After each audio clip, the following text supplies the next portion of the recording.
Hello, and welcome to First Look, a Bible study looking ahead to the reading or readings for the coming Sunday. My name is Carl, and it's really good to have you with us. This week we're going to be looking at an incident in Matthew's Gospel in which the trust that the disciples, and in particular Peter, placed in Jesus was tested. Before we dive into that, however, if you've not done so already, you might find it useful to download the sheet that accompanies this study, and you can find the link to that in the video description in YouTube. On the sheet you will find the text of today's reading, some other passages you may wish to look up, the questions we'll be considering together later on, and lots of room for you to record your own thoughts and observations. And so then, without further ado, let's dive into today's passage, which comes from Matthew's Gospel, chapter 14, verses 22 through to 33. Immediately prior to this episode, we know that Jesus had been seeking to find some space and time just to be by himself after he'd been told about the execution of his older cousin, John the Baptist, by King Herod in chapter 14, verses 1 to 12. But we also know that his efforts had failed because he'd been spotted by members of the large crowds who had been following him around for some time, as we heard about, for example, in chapter 13, verse 2. And when the crowds got wind of his crossing the Sea of Galilee, they followed him out into the wilderness. And in his compassion for them, Jesus cured their sick and ended up feeding the crowd, starting with minimal food, in an episode that's become known as the feeding of the 5,000. That covers chapter 14, verses 13 to 21. That was what we explored last week. Now we kind of have you might put it, a sort of busyness sandwich in Matthew's Gospel in chapter 14, in that we've got the feeding of the 5,000 and Jesus being followed by the crowds. We've got today's reading, and then we've got another episode where we hear about Jesus healing large numbers of people in verses 34 to 36, having again crossed the Sea of Galilee. In today's reading, in the filling of that sandwich, if you will, the focus narrows down onto the disciples, and in particular onto Jesus and his interaction with Peter. So having, as we hear about in verse 23, again gone looking for solitude and an opportunity to pray, Jesus will encounter his disciples in the boat on the lake. When we talk about disciples here, we're talking about a group including but not limited to the 12 who formed Jesus' core group. And if we look back to chapter 4, verses 18 to 22, when the first disciples were called, we know that at least 4 of the people in that boat were fishermen, and so they were experienced in navigating the Sea of Galilee. The focus here, as I say, is kind of on Peter, who's known for his tendency to be somewhat impetuous, somewhat rash in his decision-making. And he attempts here to walk on water towards Jesus with somewhat disastrous consequences. Now, Matthew's Gospel was the second of the canonical Gospels to be written, likely around 75 to 80 of the Common Era, to a predominantly Jewish audience, and following the destruction of the Jerusalem temple in the year 70 by the Roman authorities, all of which shapes the background to this gospel. It being the second means that it has Mark's gospel as a source, and indeed we might want to look at the account of the walking across water, as it were, in Mark's Gospel, chapter 6, verses 45 to 53. There's also a later version in John chapter 6, verses 15 to 21. And we also might wish to note that Matthew's Gospel contains another story about water and tempestuousness, the story of the stilling of the storm in chapter 8, verses 23 through to 27. So in this passage, we learn both about Jesus' dominion over all creation as the one at the core of creation, but also there's something here about trust, where we place our trust. Now, Jesus had sent his disciples off to the other side of the Sea of Galilee when he dismissed the crowds who'd experienced the meal the previous day. We hear about that in verse 22. It might seem a little bit strange that Jesus doesn't ask the disciples to stick around and help. After all, he'd asked the disciples to help distribute the food to the crowds, for example. But I think this is a prelude to Jesus wanting to be on his own, and indeed that's emphasised twice in verses 23 and 24. Now, Jesus is heading up a mountain in order to find solitude and space for prayer. Is significant because mountains were traditionally seen as places of encounter with the divine.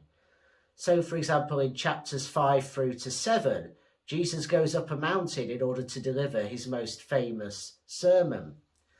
And in chapter 17, verses 1 to 8, Jesus is transfigured, is transformed before the very eyes of his three closest friends, Peter, James, and John. And they see him encountering the two great figures of the Hebrew scriptures, Moses and Elijah. So mountains are really significant places, so it's not a surprise that Jesus goes up a mountain in order to seek time with God the Father. And there's something about the way that Jesus does know that he needs to step back from the demands, the endless demands that have been placed upon him in different senses in order to have that time to keep himself grounded and focused. Now, he clearly spent quite some time there because we're told that the action has moved on to evening. And at this point, we're told that the boat was far away from the land because the wind was against them and the waves were battering them in verse 24. Now, the translation of the NRSV doesn't really do justice, I think, to the violence that is present in this scene, because the Greek word that's translated as battered is basanizo, and effectively it's like being tortured or tormented or harassed. So it's a very violent scene. It suggests a situation of great distress and great danger, and it's an image that's reinforced by the use of anantios as the Greek word to point to the hostility of the winds, the hostility, the oppression, literally, of the winds. So when we say things were against the disciples, we mean that. They've really been struggling to keep themselves afloat in this time. Now, in the Hebrew mindset, waters, uncontrolled waters, stormy waters, symbolised the forces of chaos and destruction. And we know that even to this day, the conditions on the Sea of Galilee can really change within a matter of minutes, from completely calm and still to totally tempestuous and frightening. So it must have been quite bad, to put it mildly, for the disciples to be struggling. As I say, after all, their number included people who were used to dealing with adverse conditions. And after a long night of struggle, the disciples were afraid, the Greek phobos, from which we get our word phobia. And it's then that between the hours of 3 a.m. and 6 a.m, in that particular watch period, the early morning, that they see this figure walking out across the lake towards them. And perhaps it's fatigue, or perhaps it's just because that doesn't normally happen. They think, as we learn in verses 25 to 26, that they're seeing a ghost. And so they don't recognise Jesus, we get from verse 26, and they cry out in fear. Now, when Jesus speaks to them, he uses the Greek imperative to fear not, the word phobio, again from the same root as phobia. And that's a reassurance, this fear not or do not be afraid, that we see time and again through the story in the Gospels. So, for example, as well as finding it in verse 27 of today's reading, we also find it in Luke chapter 1, verse 30, when the angel talks to Mary and says, "Do not be afraid." We find it right at the other end of the story of Jesus in Mark chapter 16, verse 6, delivered by the mysterious figure in white to the women at the tomb, who we know were afraid when they discovered that Jesus was indeed risen. And we also find it in Matthew's Gospel towards the end, in chapter 28, verse 10, when the disciples, the remainder of the 12 minus Judas, encounter the risen Jesus and are assured, they're told, not to be afraid. So this was a powerful sort of form of divine reassurance, if you will, speaking into situations where there was danger and it was quite reasonable to be afraid. Now it seems that Peter was unsure what was going on. He wasn't convinced it was really Jesus. And in verse 28, he kind of asks to be commanded to walk out on the water. There's an if-then kind of structure here, which is significant. If you're really Jesus, then do this thing. Now we see that happen time and again when people demand a sign from Jesus, evidence of who he is, almost like kind of, be a performing monkey, show us you really are who you say you are. And the most dramatic example is obviously in the scene of the crucifixion, where the people taunting Jesus say to him, if you really are the Messiah, the Son of God, save yourself, come down from the cross. So Peter is basically doing the same thing as we see it in verse 28. And that should tell us by now, we should know, that means things are not likely to end well. Instead of rejecting this request, Jesus grants it, as we learn in verse 29, and tells Peter to come to him.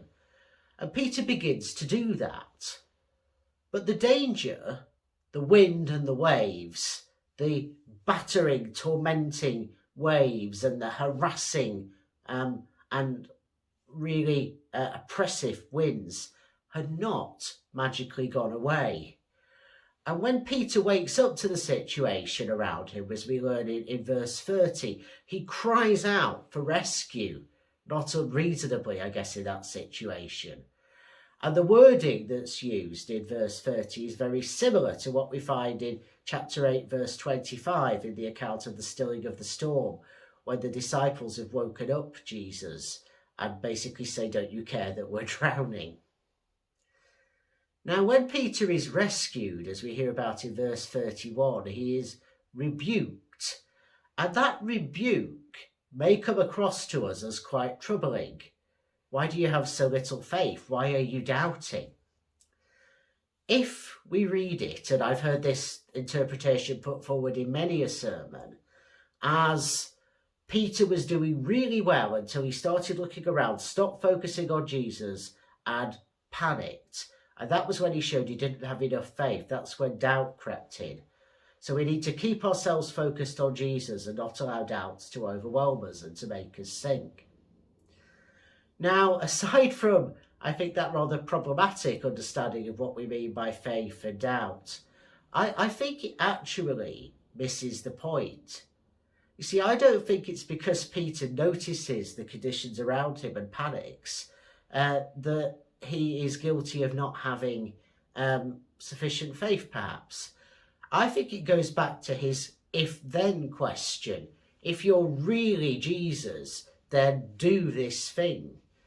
In other words, we might think back to Matthew 4, verses 1 to 11, and Jesus' exchange with the Satan, where Jesus says, "Do not put the Lord your God to the test."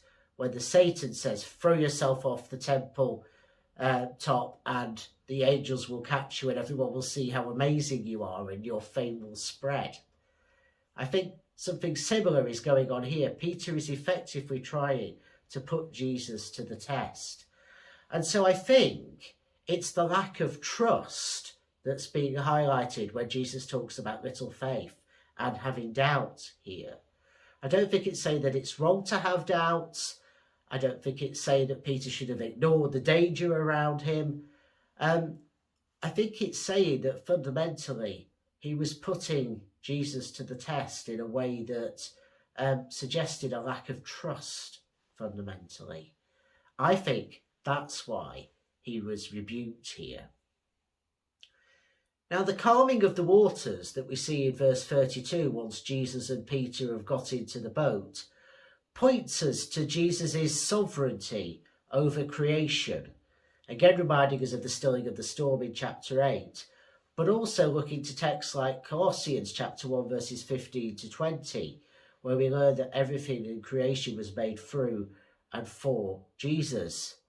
And obviously we might turn back to John's Gospel chapter 1, verses 1 to 3, and the majestic prologue, where we learn that all was made through the Word made flesh. Now, this episode, this control of the elements, this rescue of Peter, is the trigger, as we see in verse 33, for the disciples to worship Jesus.